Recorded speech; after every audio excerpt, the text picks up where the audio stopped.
குழந்தைங்களுக்கு evening time சாப்பிட்றதுக்கு ஏதாவது ஒரு ஸ்நாக்ஸ் கேட்டுட்டே இருப்பாங்க.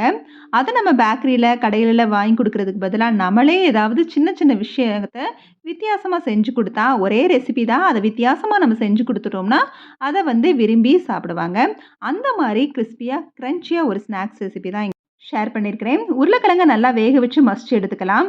அதோட ரொம்பவே பொடிசா கட் பண்ண பெரிய வெங்காயம், கேப்சிகம், மல்லி இலை, தேவையான அளவு உப்பு, கொஞ்சமா மஞ்சள் தூள், கரம் மசால் தூள், மிளகுத்தூள், அதோட கொஞ்சமா கடலை மாவு சேர்த்து நல்லா பிசைஞ்சு எடுத்துக்கலாம். இன்னும் கொஞ்சம் ஃப்ளேவரா இருக்கணும்னா, அதோட இஞ்சி பூண்டு பேஸ்ட்டும் சேர்த்துக்கலாம். எல்லாத்தையும் ஒண்ணா சேர்த்து பிசைஞ்சு வச்சுக்கலாம்.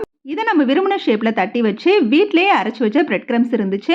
அதுல நல்லா புரட்டி எடுத்து, இப்ப அத எண்ணெயில போட்டு பொரிச்சு எடுத்தோம்னா, ஹெல்த்தியான ஸ்நாக்ஸ் ரெசிபி ரெடி. இந்த ஸ்நாக்ஸ் ரெசிபியோட கேரட்டும் சீவி போட்டுக்கலாம். கொஞ்சமா பீன்ஸ் கூட கட் பண்ணி போட்டுக்கலாம். ரொம்பவே ஹெல்த்தியான கிரிஸ்பி அண்ட் கிரன்ச்சியான ஈவினிங் ஸ்நாக்ஸ் ரெடி.